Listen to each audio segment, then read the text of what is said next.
Hey everyone, welcome to this 13th talk on Meditations on the Tarot, a journey into Christian Hermeticism. This is talk 13 on the card Death. This is a free talk. Half of these are for patrons and subscribers only, so if you're interested and you get something from this talk, then please find the Patreon link in the description below to gain access to all of them. Anyway, let's move in. So this is probably one of the more well-known card, the one that everyone sort of fears and is elusive and mysterious, Death. The author once again begins with segments from Scripture. And the woman said to the serpent, "We may eat of the fruit of the trees of the garden, but God said, you shall not eat of the fruit of the tree which is in the midst of the garden, neither shall you touch it, lest you die." But the serpent said to the woman, "You will not die, for God knows that when you eat of it, your eyes will be opened, and you will be as gods, knowing good and evil." Genesis 3:2-5. And then, "O dry bones, hear the word of the Lord." Ezekiel. Once again, strange translations from the author. So we move immediately into the image of the card. The author opens, however, with this passage. With those two passages, he's noticing what he considers to be the contrary statements regarding death, right? So immediately from those statements regarding the tree of good and evil in the garden, very, very famous idea from the Bible, the tree and the fruit from the tree which the serpent tricked or told Eve to eat, for her eyes will be open and she won't die. The Lord, God, says that eating that fruit we will die, and the serpent says that we will not die. So immediately we have contrary statements regarding death made by God and the serpent. Once again, God says if we eat it we will die, and the serpent says if we eat it we will not die. God is categorical, and yet the serpent is just as much so. They're both speaking very practically. The question to us then is, did the serpent lie? Because he's in complete contradiction to God. Or is the serpent simply in error? Or can we understand that from the domain of the serpent, he believed he was speaking the truth? But outside of this domain, and thus proper to the will of God, clearly the serpent was speaking an untruth. The question then is regarding immortality in relation to two possible separate deaths from the point of view of God, and the other point from the point of view of the serpent. Is it simply that the serpent understands by death what God means by life, and what the serpent understands as life, God understands as death, which is to say, there is possibility to be immortal in both of these realms, but of course one would be, if you're only within that realm of the serpent, then that may seem like the truth, but in fact it's a lie, and you need to be getting vertical. So, the card, and it's one of a really peculiar card, and it's strangely beautiful with the yellow.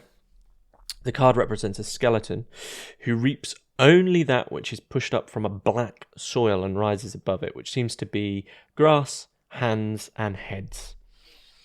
So when we die, we disappear from the plane of living beings.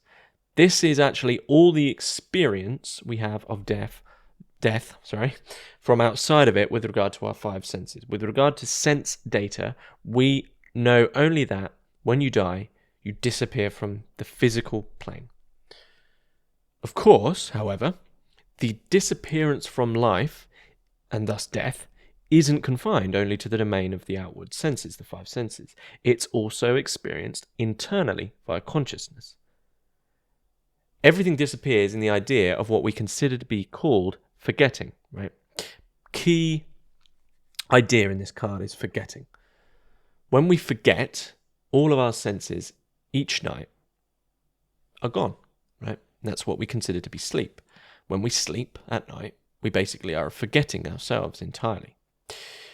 And so from this idea of forgetting, the author posits three things which are really all of one of the same sort of spectrum: forgetting, sleep, and death. And you can easily see how they all relate. These are three manifestations of the same thing, the thing which affects disappearance. Sleep, according to the author, being the younger brother of death. Okay, and many people have commented that sleep is a temporary death. And forgetfulness is the younger brother of sleep. They are three manifestations of the disappearance of the intellectual, psychic, and physical phenomena. When you forget, it's gone. When you sleep, you're gone. When you're dead, you're gone. One forgets, one goes to sleep, one dies. Or conversely, in like contradistinction to these, one remembers, one wakes up, and one is born. I can already see how they relate to Christianity, the idea of being Christian. So when we are forgotten by nature, we die. When we forget ourselves, when we fall asleep, when we lose interest in things and forget them, which is much the same thing, we almost die a living death. And anyone who's familiar with the work of George Gurdjieff and his idea of sleep will immediately see similarities here. But this is a very key card in relation to the work of Gurdjieff and is very critical of him and has this very, very subtle theological critique with regard to Gurdjieff. So, however, the domains of death and sleep and forgetfulness that we're talking about in relation to this card are far more vast, of course, than the daily, everyday notions of them. They're symbolic in the sense that we've been talking about, of symbols which represent a very deep layer of something. In the sense that there is forgetting intellectually, right? Oh, I've forgotten about that thing. There is also forgetting of the soul, forgetting of the will, with the implication that there is memory then in the domain of the soul and memory in the domain of the will. All of this is beyond the empirical five senses and thus the intellect. And so, to confine death solely to the, if you're a materialist, then death is just a material phenomenon. You're gone, you go back to the soil. Of course, consciousness has never been worked out, right? And consciousness is not of material, is it? So, the experience of death, right, in relation to material, the physical body goes away, right? But that's not the whole of us, is it? So, outside of the five senses, there is this domain of death, and thus sleep and forgetting, and thus there is also, the soul and the will, which are outside of the physical body and the physical senses. There is memory of the soul, memory of the will, forgetting of the soul, forgetting of the will. So one can retain an intellectual memory of a friend. You remember an intellectual memory of a friend. You remember what they like to wear, what they like to eat, dates, times, facts, material facts, etc. But they can forget them psychically, soully, deeply. Okay, you remember that you used to have all these, did all these things with a friend. It's like that moment you meet a long lost, or a friend that you haven't spoken to for a long time, and you think it's going to be good, and then you meet them and you realize you remember them intellectually, sure, but with the soul, with that psychical friendship, that's been forgotten. It's no longer a living friendship, right? It's forgotten, it's sleeping, it's dead. Much the same way one is asleep in bed, they are oblivious to everything which could possibly be intellectual or physical, but equally whilst one is awake, one can be asleep in this sense, right? Asleep to such things as facts, ideas, and God, right? Most people are asleep to God all the day, right? All they're doing is material stuff. I'm going to have a nice coffee, I'm going to have a nap because I'm tired, and all these physical sensations, completely asleep to God and ideas. In this sense, one is asleep when they awake, if they only know something on that superficial, sensual level. And we're constantly asleep to God, constantly asleep to suffering, constantly asleep to death. And the author brings in Buddhism here, the understanding that one is only truly knowledgeable of something when they truly understand what they know, when they feel what they have understood, and when they put into practice what they have understood. So you know it, then you understand it, then you feel what you've understood, and then you put into practice what you've felt. And then the things that we come to know don't simply exist as these data, like sense data, purely material. They come to be something which is living, waken, remembered. And in this sense, then, beyond clinical death, there is psychic and moral death, and there is death of the soul, which is complete forgetting. And for those of a Catholic or Orthodox predisposition, when we think of death of the soul, one common understanding isn't that the soul is dead. That doesn't happen. Only God could literally eradicate or annihilate a soul. What's happening in death of the soul? You're completely forgetting the soul. You're turning away from God. You're forgetting God. You're asleep to Him, which is absence of faith, absence of hope and love. And these are examples of death, examples of sleep. And so, with this card, we are looking at forgetting, sleep, and death, and alike, they are darkness, really. We can easily see them as darkness. When you forget, your mind goes blank. When you sleep, your mind goes like black, right? It's nothing, and then you wake up, and then when you're dead materially, what do we know? Nothing. They're darkness. But however, the converse is light, the remembering, the waking, the birth. These are all full of light.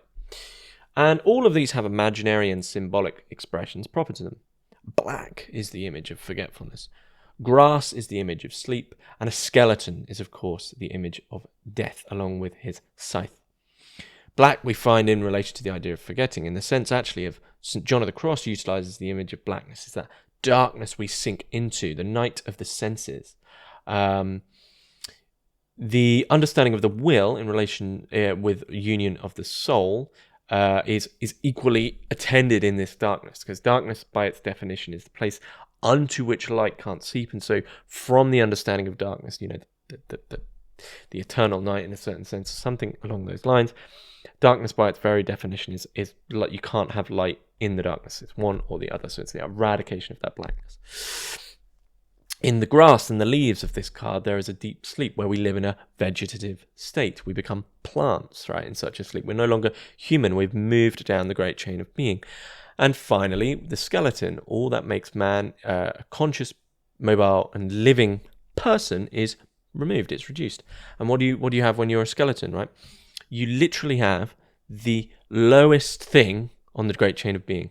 You have the skeleton itself, mineral. So the whole thing is to do with the reduction on the great chain of being of man's potential. Okay, you have the skeleton is literally the lowest. Death is the lowest. I mean, it's man in absolutely his worst, lowest state. And then asleep, he's in a vegetative state. He is as grass. So natural forgetting, man is reduced to an animal. Natural sleep, he's reduced to a vegetable. Natural death, he's reduced to a mineral. And this, of course, anyone who understands the great chain of being will understand the implications here. So those states of being are being implicitly posited here in relation to forgetting, sleep, and death with respect to our lower potential. And we do have a potential to be lower and also, higher and also lower, right? And a lot of people overlook that. The author of this text doesn't. So the card then is the principle of subtraction via forgetting, sleep, and death. What's a subtraction? To take away. So death itself is being the subtraction. Death is the subtraction. And the opposite principle of addition is life, right? So we now see these two sides once again. We can split them into the above and the below, and we can actually split them into the above and the below in hierarchical form, because you have forgetting, and then below that is the vegetative state of sleep, and then you have death, which is the mineral state. So forgetting is really an animalistic state of just emotions and physicality. You don't have that intellectual remembering. And above that, you have remembering, waking up, and being born. Three hierarchicals above. So in relation to that above, there is the subtraction of the self from the astral body, and then the subtraction of the astral body from the physical body in relation to this form of hierarchy, but there's no need to go into that in the correspondence to basically what the incarnation is. So really what's happening is the sight of the skeleton performs a form of subtraction. It severs the ties between the self and the astral body, between the astral body and the esoteric body, and the esoteric body and the physical body. And these are all in relation to that hierarchy. What's important then, and you could just think about these hierarchy of tethers, which are tethering you between higher potential. We can now begin to ask these questions. Well, what's being severed? What are these ties between the soul and the body, or for the author, the soul and the bodies, which are severed, right? That what is it which unites the self to the astral body to the vital body to the physical body? What is it that keeps all these things tied together, and why is it that the skeleton needs the scythe? To what is he severing, basically? Why do we remember? Why do we wake up? Why do we live for several decades, right? Also, why do we forget? Why do we fall asleep? Why do we die? This, for the author, is really the question of what do I myself know? What do I myself know myself in relation to these things, and not what is generally known. Okay, let's get a little bit clearer. Let's think of forgetting and remembering. The memory is a subjective domain, and it affects all our understanding of the past. Okay, it equally renders things which were in the past present. This is akin to the form of a necromancer evoking the spirits of the dead by making them appear, right? You take something from the past which is dead and you bring it into the now. This is the faculty of the memory. The memory brings those dead things from the past into our inner mental vision. What is the memory in this sense? It's an imprint, okay?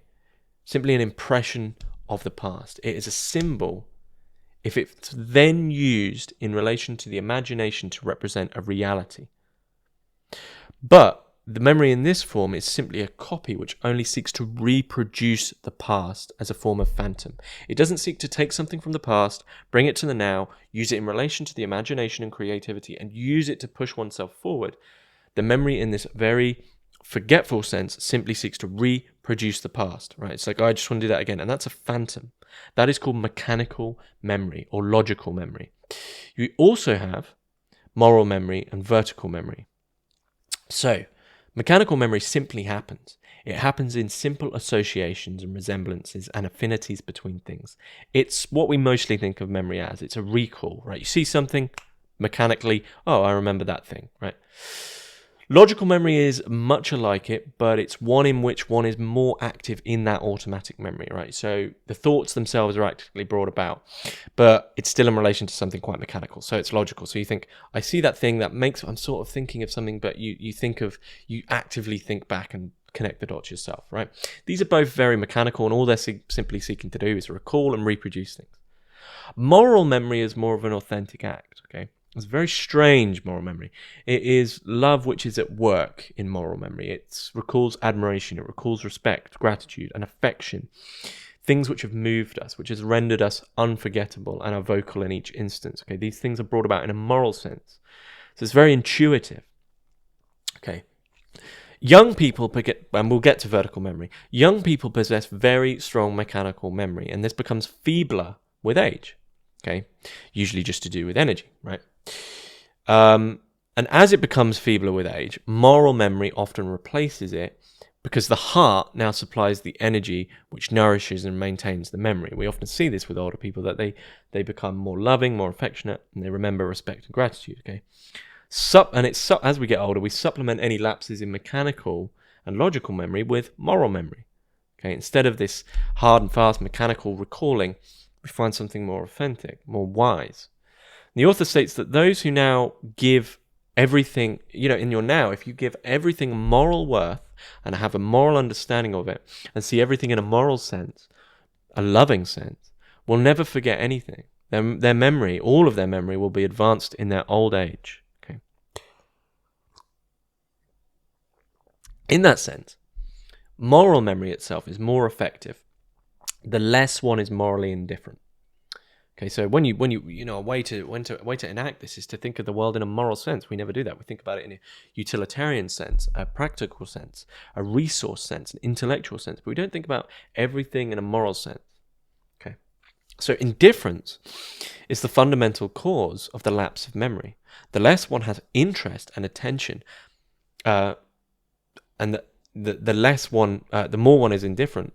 Sorry, the more one has interest and attention and the less one is indifferent, the more one will be capable of remembering and learning new things. Because you build this picture, you build a moral picture. However, there is this final form of memory, the vertical or regulatory memory. Now, this is not memory in the sense of the past in relation to the horizontal line of today, yesterday, the day before yesterday, etc. See where this is going, but rather it is a vertical line, a vertical memory in the sense that we spoke about of the above and the below, of the high, higher, and still higher. It's a memory which doesn't link the present to the past on the plane of the physical, the horizontal, but links ordinary consciousness with something which is higher than it. It is the faculty of the lower self to reproduce the knowledge of the higher self. Or it's the faculty of the higher self to remember or imprint its experience and knowledge upon the consciousness of the lower self, right? So once again, it is a memory in relation to communication between the above and the below. It's vertical memory, and it's bringing about a raising up, a waking up. Joseph was awoken, okay? So we can return to a big question, which is being posited by the author throughout the whole thing here. What is the force which is at work here? Within all the forms of memory, it's a matter of degrees of remoteness and proximity concerning our understanding of evidence regarding memory of the how and why of things. This spectrum of comprehension is one of darkness and light. Like I said, you think about it, forgot something, falling asleep, dead, remembered something, woke up, born. light to dark, above to the below. Within the darkness, we're just purely mechanical. Right? How can we be otherwise? We can't see anything. We're in pitch black. The only thing you can do is mechanical movements. It's an impulsive memory. It reveals only the surface details. In this darkness, mechanical memory, mechanical thought would only explain a smile, as an example, and what a smile is, in remembrance of some form of muscle contraction. You know what I mean? You go, oh, what's a smile? Well, it's when the mouth does this. Of course that's not what a smile is. The vertical memory and the moral memory as well has that greater proximity towards light, would remember the essence of the thing remembered. And you'd say, well, what is a smile? There you go. Think about it on that deeper symbolic level. So, move through to the Gospels and the Gospel of John, which the author adores. And he draws in a lot from John 11 here. Now, Jesus loved Martha and her sister and Lazarus. When Jesus came, he found that Lazarus had already been in the tomb for days. Jesus wept. And Jesus, deeply moved again, came to the tomb. It was a cave, and a stone lay upon it. Jesus said, "Take away the stone." So they took away the stone. Jesus cried with a loud voice, "Lazarus, come out." The dead man came out, his hands and feet bound with bandages, and his face wrapped with a cloth. What's happening here? What's the force at work? The force of remembrance here for the author is purely love. The three stages here: coming to the tomb, taking the stone, and recall. To come is to arrive, within which one seeks that which separates from that which they are recalling, a remembrance. The taking away of the stone is the effort within which doubt, depression, and fatigue are vanquished. Okay, the stone hides things from people's memory, especially their moral and vertical memory, which one may regard as being impossible to recall. Okay, this stone is symbolically the cause for many people of the absence of living feelings and convictions, trying to remember something in vain. Okay, but the stone doesn't allow them out of their depth into the light of consciousness. Okay, the stone is this big blockage where you're trying to recall the moral memory. And a stone, think about a stone. What is it? It's dense matter. Okay, and what is air? What is breath? It's finite matter, not finite, finer. And finally, to recall, to cry out with a loud voice, is the breach of love and life into memory, into vertical memory. Okay, it's bringing life into things. So, such voices need work and suffering to render them audible to the spiritual world. The factors of their intensity to do with vibrations in relation to suffering and work, thus making them sufficiently spiritually loud, as akin to Jesus' love as he wept. Okay. So, this recall that the author is considering here, he says it's a miracle, stating there is no freedom outside of the miraculous, and that man is man only insofar as he lives from the miracle, through the miracle, and for the miracle. And that which is not mechanical is miraculous. In order that it is miraculous, it cannot be mechanical. Freedom is a miracle, and man is only such as far as he is not a machine. Our only choice is between being a machine, and thus slavery, or miracles and freedom. The human machine is determined. It lends itself to prediction, reaction. The only things one can do in the dark is predict and react. It can't be attentive. What's there to be attentive to? There's no light. This machine rejects all which does not harmonize with the system that it's already pre-established, all which does not harmonize with its own complex of happiness, and all in the physical domain which just doesn't follow its orders. Okay. A function is when a machine man who is rich declares himself as an anti-communist, and a poor man a pro-communist. This is just the functioning of the machine and of the below. But it is a miracle, and emphatically an act of freedom, when such a rich man embraces poverty. All that one does, as in doing, is miraculous. Everything else which is in accordance only with the nature is only in accordance with human automatism. Love your enemies, do good to those that hate you, bless those who curse you, and pray for those who persecute you, so that you may be sons of your Father who is in heaven. That's Luke 6. It is in doing, as we can see in this passage from Luke and Matthew, that's Matthew 6 as well. In these passages from Luke and Matthew, it's in doing, acting, that we are free. This blessing others is something that is done, it's created, and as he also has said, nothing is done which is not itself a miracle. It is through such miracles and acts that being itself is expressed, and thus the Word is revealed. All things were made through the Word, and nothing that was made without him. John 3:3. This relates to the idea of recall within the vertical, the sphere of doing in this miraculous. Okay, this is a miraculous sphere, this place where you can only do in the light. All the powers of the soul together, because of the union in the cellar, drink of the beloved. This draught of God's most deeper wisdom makes the soul forget all the things of this world, consider all its previous knowledge, and the knowledge of the whole world besides. It's pure ignorance in comparison with this knowledge, and that's from St. John of the Cross. Forgetting, then, is a means of transition from one state of consciousness, of being, to another. Even in the state of sleep, we see this, which can be seen as a sort of a natural ecstasy. One need forget the world of the day. All these things that we've been talking about, forgetting, sleep and death, these are all matters of ontological transition. That is transition between states of being. Okay, one has to forget the world of the day in order to be able to pass into the world of the night. Insomnia is for those who cannot forget. Okay, awakening then, what happens when we wake up? It's an act of pure recall, but it's also an act of forgetting. What are you forgetting when you wake up? You're forgetting the darkness. You're forgetting the world of the night that you've just left. So we need both forgetting and awakening. We need that spiritual evolution, spiritual growth. Otherwise, the day and the night would be mingled. The light and the dark would be mingled, which by their very definition is impossible. But let's talk about the bigger connotations relating to this card and where everybody clearly would want to get to. Card, of course, is called Death. Let's talk about birth and death.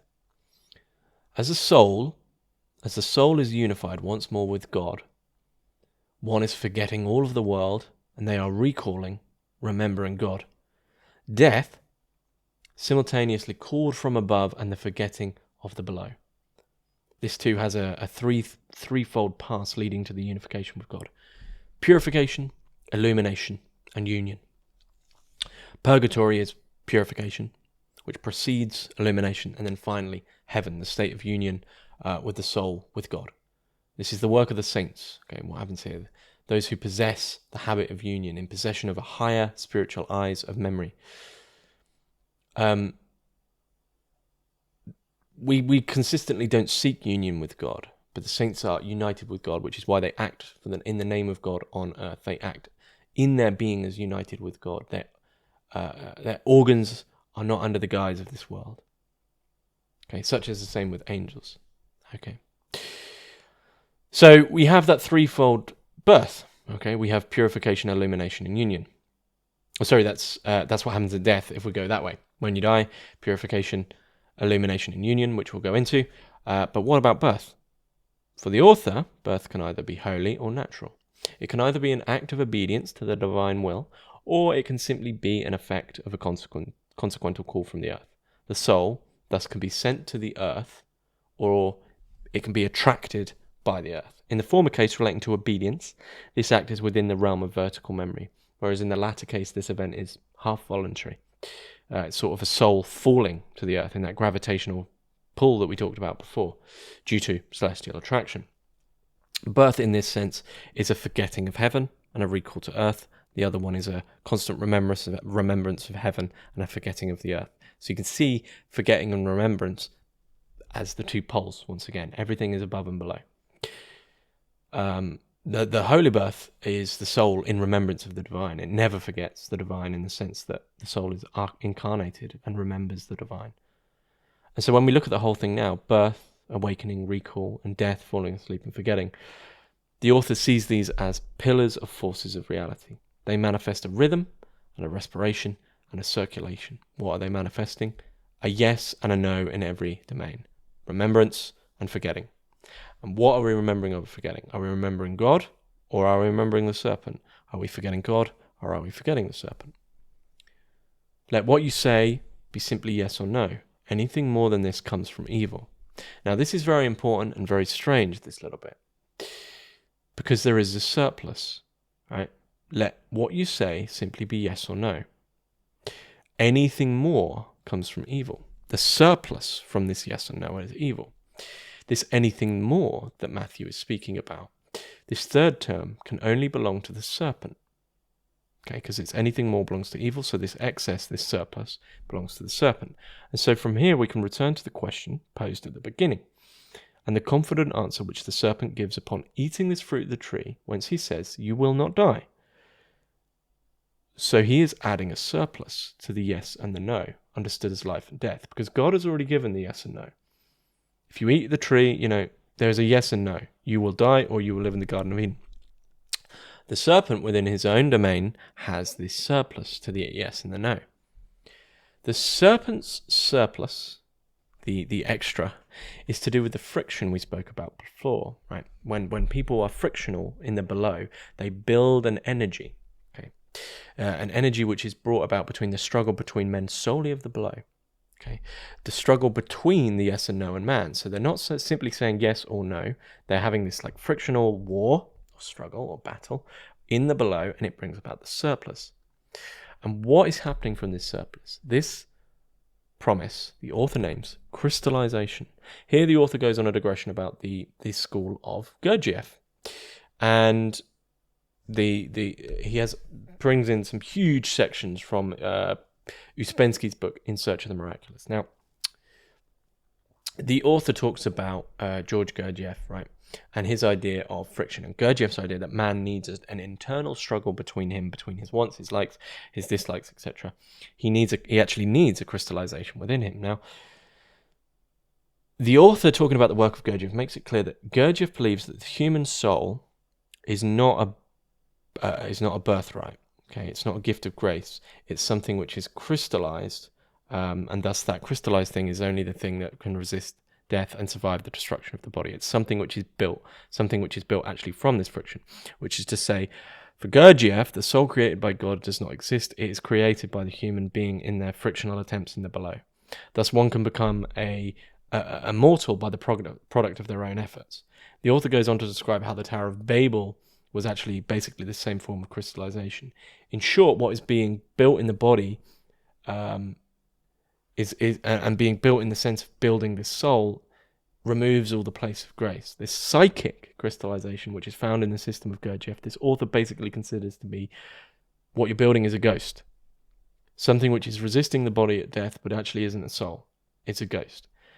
Now, in this sense, this internalized, crystallized energy between the frictions of the blow of the yes and no is developing an internal Tower of Babel. It's pure surplus.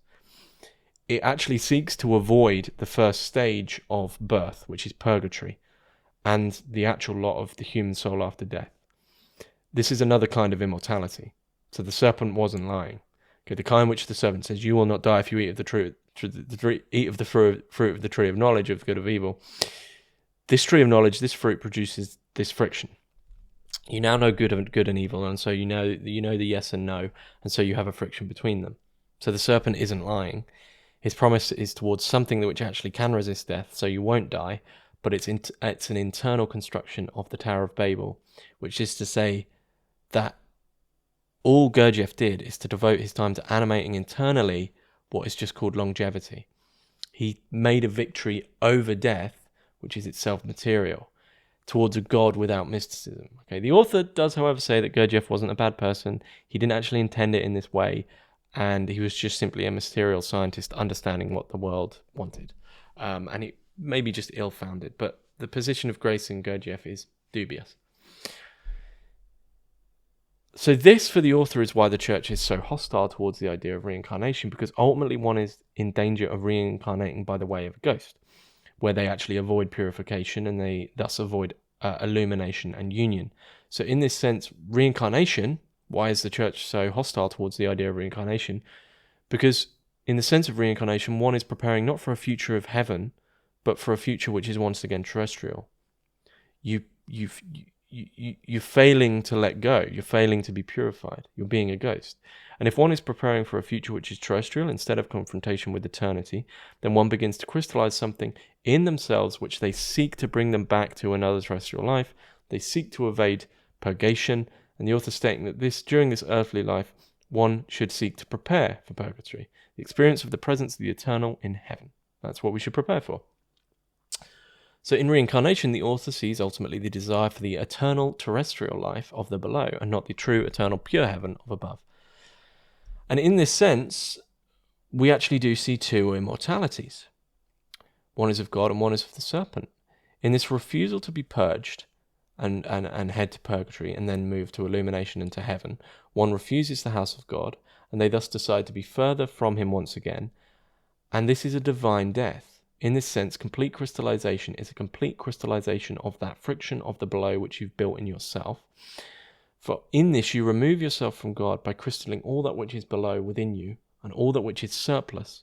You neither say yes nor no to God, but you crystallize something very human, very worldly. In this sense, strange as it may sound, resurrection was not only the triumph of life over death, it's also, in relation to what I said about reincarnation, the triumph of little L life over big L life. Okay, true life, eternal heaven over life. It's the victory of the vertical over the horizontal, of grace and radiation over crystallization. So in relation to forgetting, we have concentration, the practice of communion. And in relation to sleeping, we have meditation and contemplation, and authentic mastery of dying.